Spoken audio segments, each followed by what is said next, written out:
Hello friends, मेरा नाम है रजत जायसवाल और आप देख रहे हैं नो विथ एमजे चैनल, जहां पर हम लोग एनसीईआरटी की सभी बुक्स को कवर करते हैं।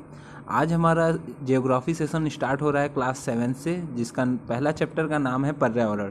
दोस्तों, मैं एक बात आप सभी को बताना चाहता हूं कि आप लोग अगर सिविल सर्विसेज की तैयारी करना चाह रहे हैं या फिर एसएससी कुछ भी, तो आप लोग को बेसिक जानकारी के लिए एनसीईआरटी हमेशा तैयार करना चाहिए, क्योंकि यहाँ से आपको एक मोटो मिल जाता है कि एक्चुअली हम पढ़ क्या रहे हैं। आप जहाँ भी कोचिंग जाते हो तो वहाँ पे आप लोग को बीच से पढ़ाना शुरू कर देते हैं, फैक्ट बताना शुरू करते हैं, और ये मतलब कि उनका कोई सिर पैर नहीं होता है। आपको बीच से शुरू कर दिया जाता है पढ़ाना, आप पढ़ते चले जाते हो, आपको कहीं से भी शुरुआत नहीं पता रहता कि आखिर शुरुआत कहाँ से किसी चीज़ का।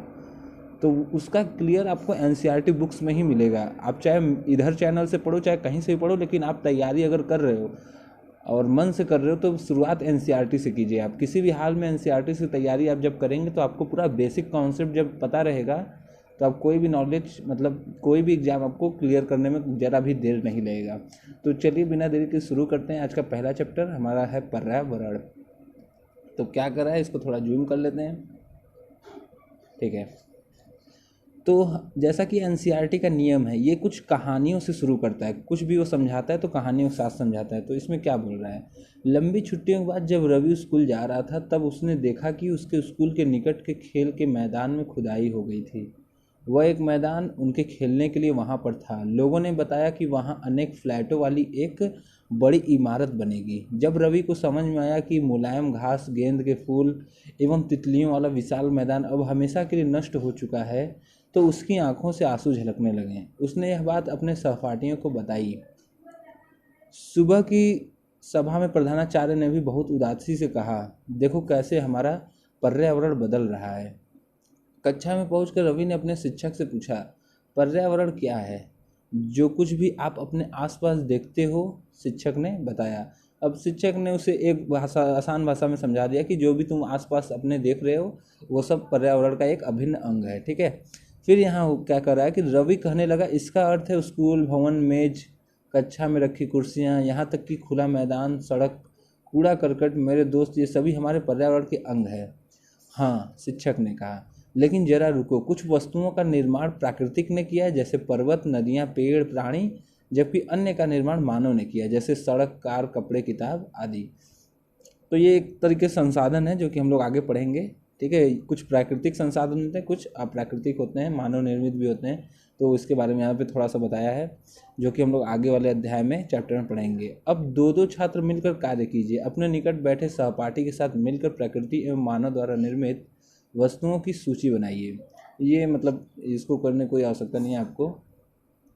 यहाँ पे देखिए क्या हो रहा है। रवि, परमजीत, जेस्सी, मुस्तफ़ा, आशा सभी यह सूची बनाने के लिए उत्सुक थे। इकबाल ने पूछा, हमारा पर्यावरण क्यों बदल रहा है? शिक्षक ने उत्तर दिया, ऐसा हमारी ज़रूरतों के कारण होता है, ये दिन प्रतिदिन बढ़ती रहती है। अब देख लेते हैं इधर क्या बोल रहा है। बोल रहा है, पर्यावरण हमारे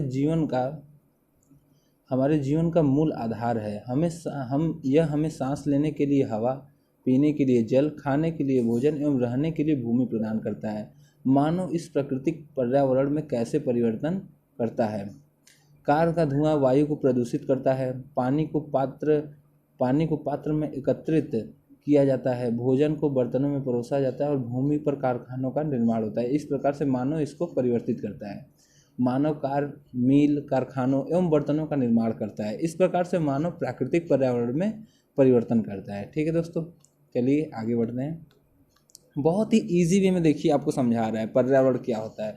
ऐसे आप लोग अगर एडवांस लेवल पे जाकर पढ़ेंगे तो वहाँ पे कई कई ऐसे कठिन कठिन शब्दों का प्रयोग किया जाता है जो कि हम लोग जानते हुए भी हम लोग कन्फ्यूज हो जाते हैं कि आखिर पर्यावरण क्या होता है। ऐसा काफ़ी लोगों के साथ होता है। तो यहाँ पर देखिए किस प्रकार समझाने की कोशिश किया कि पर्यावरण के घटक कौन कौन से हैं, यानी किनके माध्यम से पर्यावरण बना है। तो देखिए यहाँ पर इसको और छोटा कर लेता हूँ मैं। तो यहाँ क्या है, प्राकृतिक संसाधन देखिए, जल मंडल है, वायुमंडल है, स्थल मंडल है, जैव मंडल है। मानव निर्मित में इमारतें, पार्क, पुल, सड़क इत्यादि। मानव निर्मित द्वारा कुछ और भी यहाँ पे बताया है, जैसे एक व्यक्ति, परिवार, समुदाय, धर्म, शैक्षिक, ये सभी मानव द्वारा निर्मित है। अब यहाँ क्या बोल रहा है, जीवी, जीवी सजीव प्राणियों का संसार जैसे पादप जंतु, यहाँ पे बोल रहा है जीवी, या फिर इसे एक तरह कह सकते हैं जैविक या अजैविक। तो यहाँ जैविक मान लेते हैं। तो सजीव प्राणियों का संसार जैसे पादप एवं जंतु, पादप एवं जंतु जिनके पैर होते हैं, और जंतु में जानवर आ जाएंगे। उसके बाद अजीवी यानी अजैविक, निर्जीव पदार्थों का संसार जैसे स्थल, वो सब क्या है, अजैविक, उनमें सांस नहीं है, सांस लेने की क्षमता नहीं है, मतलब नॉन लिविंग थिंग टाइप। अब आ रहा है यहाँ पर कि ऊपर के वार्तालाप से, एक मिनट, ये थोड़ा सा एचडी प्रिंट नहीं हो रहा है, क्या हो गया, इधर थोड़ा धुंधला है, आप लोग समझिएगा थोड़ा सा। नहीं ठीक हो रहा है शायद, ठीक है, देखते हैं इसी में। ऊपर के वार्तालाप से आप समझ गए होंगे कि किसी भी जीवित प्राणी के चारों ओर पाए जाने वाले लोग, स्थान, वस्तुएं एवं प्राकृतिक को पर्यावरण कहते हैं। अब देखिए कितना आसान भाषा में बताया कि ऊपर के, मतलब आप समझ गए होंगे कि किसी भी जीवित प्राणी के चारों ओर पाए जाने वाले लोग, स्थान, वस्तुएं एवं प्रकृति को पर्यावरण कहते हैं। यह प्राकृतिक एवं मानव निर्मित परिघटनाओं का मिश्रण है। प्राकृतिक पर्यावरण में पृथ्वी पर पाई जाने वाली जीवी यानी जैविक एवं अजैविक दोनों परिस्थितियां सम्मिलित हैं।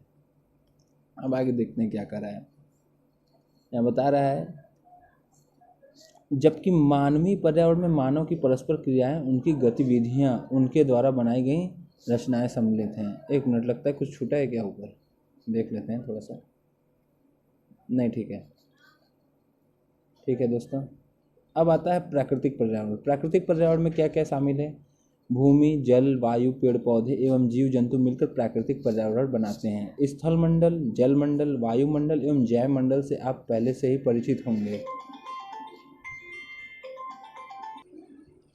अब जिन लोगों को इसके बारे में नहीं पता है, मैं बता दूं संक्षिप्त में थोड़ा सा कि स्थल मंडल जहाँ पे हम लोग रहते हैं, जल मंडल जो कि समुद्री इलाकों जो होते हैं वो जल मंडल होते हैं, वायुमंडल जो हवाओं के चारों तरफ से घिरे हुए हैं, मतलब पृथ्वी के चारों तरफ से घिरे हुए हैं, वो हवाएं वायुमंडल कहलाते हैं। और जैव मंडल वो एरिया होता है जो कि इन तीनों को एक जगह सम्मिलित करता है। जैसे ये हो गया आपका स्थल मंडल, ये हो गया आपका जैव मंडल, और एक ये हो गया आपका वायुमंडल। तो ये एरिया जो है ना दोस्तों, ये जैव मंडल का कहलाता है। इन तीसरा एरिया जहाँ पे सभी लोगों का मिश्रण पाया जाता है। अब आगे बढ़ रहे हैं, क्या हो रहा है कि आइए अब हम इसके संबंध में कुछ और तथ्यों की जानकारी प्राप्त करते हैं। पृथ्वी की ठोस परपटी या कठोर ऊपरी परत को स्थल मंडल कहते हैं। जहाँ पे दोस्तों हम लोग चलते हैं, जो कि ऊपर का जो ठोस परत होता है उसे हम लोग कहते हैं स्थल मंडल। यह चट्टानों एवं खनिजों से बना होता है एवं मिट्टी की पतली परत से ढका होता है। जैसा आप सभी जानते हैं कि ये चट्टानों एवं खनिजों से बना हुआ है, क्योंकि हम लोग जब भी खनन या खुदाई करते हैं तो इसमें से अनेक प्रकार के हम लोग को खनिज प्राप्त होते हैं। लेकिन ऊपर से ये क्या है कि मिट्टी से ढका हुआ है, क्योंकि आप जब भी कहीं गड्ढा करते हैं तो आपको शुरुआत में मिट्टी दिखती है। तो वही बता रहा है कि पतली परत से ढका होता है मिट्टी के। यह पहाड़, पठार, मैदान, घाटी आदि जैसे विभिन्न स्थलाकृतियों वाला विषम धरातल होता है। स्थलाकृतियाँ महाद्वीपों के अलावा महासागर की सतह पर भी पाई जाती हैं। यानी दोस्तों ये जो स्थल आकृतियाँ हैं, जो कि पठार है, घाटी है, मैदान है, ये सब स्थल आकृतियाँ हैं। कहीं ऊंचा नीचा है, कहीं उबड़ खाबड़ है, तो सब क्या है, स्थल आकृति है। और ऐसी ही आकृतियाँ समुद्र के निचले परत पर, मतलब निचले स्तर पर भी पाई जाती हैं। यानी कोई समुद्र है, ये मान लेते हैं यहाँ पर ये अपना ये एरिया क्या है, ये स्थल मंडल है। अब यहाँ पे क्या हुआ, समुद्र में पानी भरा हुआ है, तो ये एरिया जो है ना, यहाँ पर भी आपको ऊबड़ खाबड़ ऐसा कुछ देखने को मिलेगा। तो ये समुद्र के अंदर भी पाया जाता है। तो वही बताने की कोशिश कर रहा है। फिर आता है स्थल मंडल, वह क्षेत्र है जो हमें वन, कृषि एवं मानव बस्तियों के लिए भूमि, पशुओं को चरने के लिए घास स्थल प्रदान करता है। यह खनिज संपदा का भी एक स्रोत है। अब बता रहा है कि स्थल मंडल जो है वो कृषि के लिए, वन के लिए, और मानव की बस्तियां बनाकर रहने के लिए, और पशुओं को चारा चरने के लिए उपयोगी है, मतलब उनके उपयोग में आता है। और इसके माध्यम से हम लोग क्या करते हैं, खनिज संपदा भी प्राप्त करते हैं। अब यहाँ देखते हैं क्या बोल रहा है कि आओ कुछ करके देखें। अपने आसपास के स्थल को देखिए और आपके पड़ोस में भूमि का उपयोग किस किस प्रकार हो रहा है उसकी सूची बनाइए। तो ये छोटे बच्चों के लिए आपके काम का नहीं है। अब यहाँ नीचे क्या कर रहा है कि अपने घर एवं स्कूलों में आप जो पानी उपयोग करते हैं वह कहाँ से आता है। हमारे दैनिक जीवन में पानी का विभिन्न उपयोगों की सूची बनाएं। क्या आपने किसी को पानी व्यर्थ करते देखा है और कैसे? अब देखिए दोस्तों, यहाँ पे बताने की कोशिश किया है जो कि मैंने ऊपर आपको समझाया। यहाँ पे कह रहा है कि ये जो है वायुमंडल अपना एरिया है, ये वाला। हाँ, उसके बाद जलमंडल ये वाला एरिया है जो पानी से ढका हुआ है। स्थलमंडल ये एरिया है जो जहाँ पे घर हैं, गाड़ियाँ मोटर चल रही हैं, खेती हो रहा है, पशु चल रहे हैं, ये सब। और जैवमंडल जो है जो कि तीनों को समेटे हुआ है। इसमें धरती भी आ गई, इसमें पानी भी आ गया, इसमें वायुमंडल भी आ गया। तो सभी जहाँ पे एक साथ मिलते वहाँ पे जैवमंडल का निर्माण होता है। अब आगे देखते हैं क्या बता रहा है। जल के क्षेत्र को जलमंडल कहते हैं। ऊपर दोस्तों आपने पढ़ा स्थलमंडल, अब हम लोग यहाँ पे जलमंडल पढ़ेंगे। क्या कह रहा है कि जल के क्षेत्र को जलमंडल कहते हैं। यह जल के विभिन्न स्रोतों जैसे नदी, झील, समुद्र, महासागर आदि जैसे विभिन्न जलाशयों से मिलकर बनता है। यह सभी प्राणियों के लिए आवश्यक है। जाहिर सी बात है दोस्तों कि अगर जल न हो तो कितना सभी कार्य देखा जाए तो सभी कार्य जैविक संपदा आज जितना भी संपन्न हुई है सब जल, वायु और स्थल के माध्यम से ही संपन्न हुई है। अगर ऐसा न हो तो ये पृथ्वी वीरान हो जाती अन्य ग्रहों के जैसे। तो यहाँ पे जल का भी एक महत्व बता रहा है कि यह सभी प्राणियों के लिए आवश्यक है। पृथ्वी के चारों ओर फैली वायु की पतली परत को वायुमंडल कहते हैं। जाहिर सी बात है दोस्तों, हर जगह ये जो वायुमंडल है हर जगह उपस्थित है। आप कहीं भी जाओगे, चाहे आप यूपी में रहो, चाहे अमेरिका में रहो, चाहे कहीं भी रहो, आपको वायुमंडल महसूस होगा। खैर वो अलग बात है कि आप वायु का दाब अलग अलग होता है, क्योंकि आप नीचे एरिया में रहोगे, समुद्र तल से नीचे समुद्र तल के हिसाब से रहोगे तो वायु दाब आपको कम मिलेगा, मतलब सामान्य मिलेगा। और ऊपर जैसे जैसे आप बढ़ते जाओगे तो वायु दाब ज़्यादा होने लगता है, वहाँ सांस लेने में बहुत दिक्कत होता है। तो वही बता रहा है। पृथ्वी का गुरुत्वाकर्षण बल अपने चारों ओर के वायुमंडल को थामे रखता है। यह सूर्य की झुलसाने वाली गर्मी एवं हानिकारक किरणों से हमारी रक्षा करता है। अब ये बोल रहा है जो वायुमंडल है वो क्या करता है कि सूर्य की झुलसाने वाली गर्मी से हम लोगों की रक्षा करता है, यानी एक तरीके से ये कवर बना देता है और उसके माध्यम से सूर्य की रोशनी को पूरी तरीके से हमारे मतलब पृथ्वी पर पड़ने नहीं देता है। फिर बोल रहा है इसमें कई प्रकार के गैस, धूलकण एवं जलवाष्प उपस्थित होते हैं। जाहिर सी बात है दोस्तों, वायुमंडल में कई प्रकार के धूलकण, जलवाष्प यानी पानी का भाप, जलवाष्प, ये सब उपस्थित होता है। इसी के माध्यम से दोस्तों बादल का भी निर्माण होता है। अभी शायद बताएगा ये ऊपर। परिवर्तन होने से होते रहते हैं। परिवर्तन होने से मौसम एवं जलवायु में परिवर्तन होता है। परिवर्तन होने से मौसम एवं जलवायु में परिवर्तन, यानी इन सबके परिवर्तन से मौसम एवं जलवायु का परिवर्तन है। पादप एवं जीव जंतु मिलकर जैवमंडल या सजीव संसार का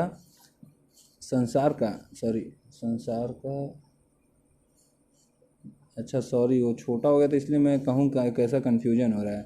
तो यहाँ पे हम लोग देखते हैं फिर से ऊपर से लाइन कि वायुमंडल में परिवर्तन होने से मौसम एवं जलवायु में परिवर्तन होता है। ठीक है। पादप एवं जीव जंतु मिलकर जैवमंडल या सजीव संसार का निर्माण करते हैं। यह पृथ्वी का वह संकीर्ण क्षेत्र है जहाँ स्थल, जल, वायु मिलकर जीवन को संभव बनाते हैं। अब यहाँ पे दोस्तों देखिए जैवमंडल उस चौथे भाग का बात कर रहा है जहाँ पर स्थलमंडल, जलमंडल और वायुमंडल एक साथ मिलते हैं और वहाँ पे जीवन का संभव होने का एक मार्गदर्शन प्रदान करते हैं। तो उसी हम क्या कहते हैं, जैवमंडल कहते हैं। आगे देखते हैं पारितंत्र क्या है। पारितंत्र देखने से पहले हम लोग ऊपर कुछ मिस किए, शायद ये वाला। स्कूल जाते समय आसमान को देखें, सॉरी ये नहीं, ये वाला। यहाँ पे बताने की कोशिश कर रहा है कि पारितंत्र, ये बता रहा है कि पारितंत्र जिसमें समस्त जीवधारी आपस में एक दूसरे के साथ तथा पर्यावरण के उन भौतिक एवं रासायनिक कारकों के साथ परस्पर क्रिया करते हैं जिसमें वे निवास करते हैं। ये सब ऊर्जा और पदार्थ के स्थानांतरण द्वारा संबंध है। यानी दोस्तों आसान भाषा में ये समझाने की कोशिश कर रहा है कि पारितंत्र वो होता है जहाँ पर एक साथ वो सभी पादप और जीव जंतु और मनुष्य सभी एक साथ जहाँ पे निवास करते हैं और परस्पर क्रिया करते हैं, वही क्या होता है, पारितंत्र कहलाता है। अब इसमें देखते हैं क्या बता रहा है पारितंत्र के बारे में कि रवि की कक्षा के एक एनसीसी कैंप में जेस्सी ने आश्चर्य से कहा कि कितनी मूसलाधार वर्षा हो रही है, इससे मुझे अपना केरल याद आ गया। तुम सबको आकर देखना चाहिए कि कैसे हरे भरे खेतों एवं नारियल के बागानों में लगातार बारिश होती रहती है।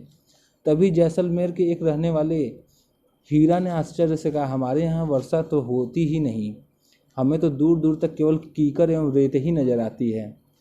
लेकिन वहाँ ऊँट भी तो मिलते हैं, रवि ने कहा। जाहिर सी बात है दोस्तों, केरल साइड में बारिश बहुत ज़्यादा होती है। वो क्यों होती है अब उसमें अगर समझाएगा तो ठीक ठीक, नहीं तो आगे चैप्टर में आपको धीरे धीरे समझाते चलेगा। ये एनसीईआरटी कभी अधूरा नहीं छोड़ता है दोस्तों। तो आगे देखते हैं क्या कर रहा है, देखते हैं।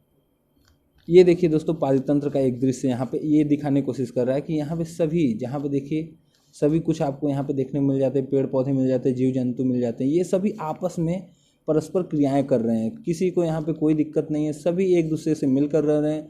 हर चीज़ जैविक, देखिए यहाँ पेड़ पौधे हैं, जैविक रासायनिक खाद्य सब एवरीथिंग यहाँ पे उपस्थित हो जाता है। तो वही क्या कहलाता है, पारितंत्र कहलाता है, जहाँ पे हर स्थल जल सभी के मतलब जंतु आपको देखने को मिल जाते हैं। अब नीचे आइए, देखिए क्या कर रहा है। नीचे कुछ कहानी का ही बात हो रहा है शायद, देखते हैं। तो हीरा वाला जो कहानी हम लोगों ने ऊपर छोड़ा था वही यहाँ पे हो रहा है कि हीरा ने कहा, ऊँट तो मिलेंगे ही, जब तुम हमारे रेगिस्तान आओगे तो तुम्हें सांप, छिपकली एवं अनेक कीट भी देखने को मिलेंगे। रवि हैरत में पड़ गया। विभिन्न स्थानों पर पाए जाने वाले जीव जंतु, वनस्पति एवं लोगों के रहन सहन के तरीके इतने भिन्न क्यों हैं? क्या सभी का एक दूसरे के साथ संबंध है? बिल्कुल, बहुत संबंध है। शिक्षक ने कहा, सभी पेड़ पौधे, जीव जंतु एवं मानव अपने आसपास के पर्यावरण पर आश्रित होते हैं। प्रायः वे एक दूसरे पर भी आश्रित हैं। जीवधारियों का आपसी एवं अपने आसपास के पर्यावरण के बीच का संबंध ही पारितंत्र का निर्माण करता है। अब देखिए दोस्तों, यहाँ पे फिर से बता रहा है कि जीवधारियों का आपसी एवं आसपास के पर्यावरण के बीच का संबंध ही पारितंत्र का निर्माण करता है। अधिक वर्षा वाले वन, घास स्थल, रेगिस्तान, पर्वत, झील, नदी, महासागर एवं छोटे से ताल का भी एक पारितंत्र हो सकता है। देखिए दोस्तों, पारितंत्र बेसिकली ये होता है, एक एरिया समान होता है कि ये आपका एरिया है, तो यहाँ पे जैसा भी मौसम रहेगा, बहुत गर्मी पड़े चाहे बहुत ठंडी पड़े, बहुत हवाएं चलें चाहे बहुत शुष्क रहे, मतलब बहुत ही मतलब सूखा पड़े, तो वहाँ पे क्या होगा, आप उस माहौल में ढल जाओगे। वहाँ पे जितने भी जीव जंतु आपको देखने को मिलेंगे, जितने भी जैविक क्रियाएं आपको देखने को मिलेंगी, तो वो एक पारितंत्र हो जाएगा, उस एरिया का वो पारितंत्र कहलाने लगेगा। तो वो क्या हो सकता है, घास स्थल का मैदान हो सकता है, रेगिस्तान मैदान हो सकता है, वो पहाड़ों से घिरा हो सकता है, वो झील हो सकता है, वो नदी हो सकती है, हाँ ये सब छोटे छोटे ताल, ये सब क्या हो सकते हैं, एक पारितंत्र हो सकते हैं। फिर ये क्या कर रहा है कि क्या आपको लगता है कि जिस पार्क में रवि एवं उसके मित्र खेलते थे वह भी एक पारितंत्र बनाता था? जाहिर सी बात है वो भी एक पारितंत्र बनाएगा। जिस पार्क में वो लोग खेलेंगे तो जाहिर सी बात है वहाँ पे भी पेड़ पौधे होंगे, वहाँ पे भी चिड़ियाँ होंगी, वहाँ पे भी कई जानवर होंगे, तो ये क्या हो सकता है, वो भी पारितंत्र कहलाएगा एक तरह से। अब आगे हम लोग आते हैं मानवीय पर्यावरण। मानवीय पर्यावरण पे देखिए, मानव अपने पर्यावरण के साथ पारस्परिक क्रिया करता है और उसमें अपनी आवश्यकता के अनुसार परिवर्तन करता है। प्रारंभिक मानव ने स्वयं को प्रकृति के अनुरूप बना लिया था। उनका जीवन सरल था एवं आसपास की प्रकृति से उनकी आवश्यकताएं पूरी हो जाती थीं। समय के साथ साथ कई प्रकार की आवश्यकताएं बढ़ीं। मानव ने पर्यावरण के उपयोग और उसमें परिवर्तन करने के कई तरीके सीख लिए। उसने फसल उगाना, पशुपालन एवं स्थायी जीवन जीना सीख लिया। पहिए का आविष्कार हुआ, आवश्यकता से अधिक अन्न उपजाया गया, वस्तु विनिमय पद्धति का विकास हुआ, व्यापार आरंभ हुआ एवं वाणिज्य का विकास हुआ। अब देखिए दोस्तों, यहाँ पे क्या बोल रहा है मानवीय पर्यावरण में कि मानव किस प्रकार एक साथ पारस्परिक क्रिया करते हुए उसने अपने आवश्यकता के अनुरूप परिवर्तन करता रहा। यानी कि मानव जब आया तो वो प्राकृतिक के अनुसार ढलता गया। मतलब ये है कि जब वो आया तो उसको पहले तो वो आया तो उसको भूख लगा तो उसने खाने के लिए अपना व्यवस्था करने लगा, रहने के लिए अपनी जगह खोजने लगा। फिर अगर न एक जगह से खाना ख़त्म होता था तो वो पलायन करके दूसरे जगह जाता था, यानी कि अपने आप को उस तरीके से ढालने लगा। फिर कहीं जाकर और उसका विकास हुआ तो उसने खेती करना, फसल उगाना शुरू कर दिया, पशु पालना शुरू कर दिया। तो ये सब क्या हुआ, धीरे धीरे उसने पर्यावरण के अनुरूप ढलते चला गया। एक समय ऐसा भी आया कि जब वो वस्तु विनिमय पद्धति का विकास कर लिया, मतलब एक वस्तु देकर दूसरी वस्तु से लेना या पैसे का लेन देन, ऐसा कुछ हो गया। तो क्या हुआ, ये सब मानवीय पर्यावरण के अंतर्गत हुआ, जो कि उसने अपने समय के हिसाब से ढालता चला गया। अब यहाँ पर नीचे बात कर रहा है कि औद्योगिक क्रांति से बड़े पैमाने पर उत्पादन प्रारंभ हो गया, परिवहन तेज गति से प्रारंभ हुआ, सूचना क्रांति से पूरे विश्व में संचार सहज और द्रुत हो गया। अब जैसे कि आप सभी जानते होंगे, औद्योगिक क्रांति जो कि फ्रांस के साइड से शुरू हुई थी, तो वहीं से क्या हुआ, किसका उत्पादन, क्योंकि क्रांति जब हुई तो उसमें बहुत सारे लोग मारे गए थे, फिर उसके बाद बीच में विश्व युद्ध वगैरह भी हुए, तो इन सब से क्या हुआ, उत्पादन गति को तेज करना संभव हुआ, क्योंकि उस समय बहुत सारे लोग भूखे सोते थे, बहुत सारे लोगों का अनाज नहीं मिल पाता था, इसकी वजह से उसमें प्रगति हुआ। वो तेज़ी से काम, मतलब उसके लिए सभी लोगों ने तेज़ी से काम किया। फिर किसी चीज़ को जल्दी पहुंचने के लिए, कहीं पे जल्दी जाने के लिए, कोई चीज़ पहुंचाने के लिए उन्होंने गति यानी पहिए का आविष्कार तो किया ही था, तो गति के लिए भी बहुत तेज़ी से उन्होंने प्रारंभ किया गति करना। फिर सूचना क्रांति, जो कि न्यूज़ हम लोग देखते हैं आज, सोशल मीडिया टाइप ये सब, तो उस टाइम से ही ये सब चलता रहा है। लेकिन आज का जो सोशल मीडिया वो एडवांस लेवल पे हो गया, लेकिन पहले भी ऐसा था, लेटर वगैरह, फैक्स, ये सब उस टाइम पे भी था। तो ये सब क्या हुआ, मानव ने अपने आप को पर्यावरण के अनुरूप ढालना शुरू किया, जिसके माध्यम से हर चीज़ सहज और द्रुत हो गया। क्या आप जानते हैं कि आप गर्मी में रसीला तरबूज एवं सर्दी में भुनी हुई मूंगफली खाना क्यों पसंद करते हैं? प्राकृतिक एवं मानवीय पर्यावरण के बीच सही संतुलन होना आवश्यक है। मानव को पर्यावरण के साथ समरसता से रहने एवं उसका उपयोग सीखना चाहिए।